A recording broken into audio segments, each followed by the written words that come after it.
কিছু কিছু ভিডিও আছে যেগুলো দেখলে আর স্থির থাকা যায় না।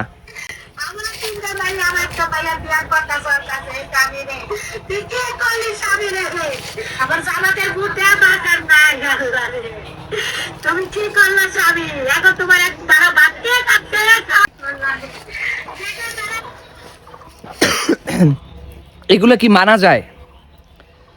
হ্যাঁ, ভোট দেয় না এই কারণে আমরা গিয়া ঘর বাড়ি ভাইঙা তছনছ করে ফেললাম, মেচাকার করে ফেললাম। এটা কি জিয়াউর রহমানের আদর্শ? জিয়ার সৈনিক বলে আমরা স্লোগান দিই, এইটাই কি সেই আদর্শ? আপামর জনতা বিএনপি দলটারে পছন্দ করে জিয়াউর রহমানের কিছু নৈতিকতা ও ভালো কাজের জন্য। বেগম জিয়ার দেশপ্রেম ও মনে করেন ত্যাগ, আপসীন নেত্রী, এই কারণে পছন্দ করে এই দলটাকে। তো এইটা তো তাদের আদর্শ না। এই ধরনের কর্মকাণ্ড করে আপনারা কি আপনাদের নেতাদেরকে খুশি করতে চান, নাকি তারেক রহমানের সিম্পেথি পাইতে চান, না তাকে খুশি করতে চান? মূলত আপনাদের এই ধরনের কর্মকাণ্ডে কি তারেক রহমান খুশি হবে কি হবে না? হবে না। যেই হোক না কেন, এই দেশের মানুষের স্বাধীনভাবে বাঁচার অধিকার আছে, এই দেশের মানুষের স্বাধীনতা আছে। আপনারা স্বাধীনতা হস্তক্ষেপ করতে পারেন না। ঘর বাড়িতে গিয়া অগ্নিকাণ্ড, ভাঙচুর, মেচাকার এগুলো আপনাদের করার অধিকার নাই। যারা এই ধরনের কাজ করেছে তারা অন্যায় করছেন, তারা ভুল করছেন। আপনাদের এই ধরনের কর্মকাণ্ডের কারণে তৃতীয় পক্ষ যারা আছে এবং আমার পার্শ্ববর্তী রাষ্ট্র যারা আছে এরা সুযোগ নিবে।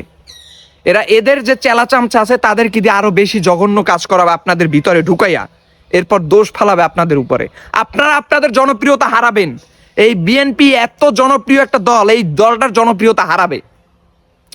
জুলুম করে কোনোদিন ভালোবাসা আদায় করা যায় না, জুলুম করে কোনোদিন ভোটও আদায় করতে পারবেন না। জুলুম করলে আপনাকে ভয়ে ভাই ডাকবে, ভয়ে, কিন্তু অন্তরে কোনোদিন আপনাকে ভাই ডাকবে না। এবং অন্তর থেকে যদি ভাই না ডাকে, আপনি জীবনও নেতা হইতে পারবেন না, আপনি জুলুমবাজ হইতে পারবেন। যেরকম ফেরাউন ছিল, হাজার লক্ষ লক্ষ কর্মী ছিল অন্ধের মতো, কিন্তু সে ভুল পথে ছিল। কিন্তু মুসা আলাইহিস সালামের কর্মী ছিল খুবই সীমিত এবং অল্প। এটা মাথায় রাখতে হবে। অতএব মনে করেন বেশি লজিক দেওয়ার কোনো দরকার নাই।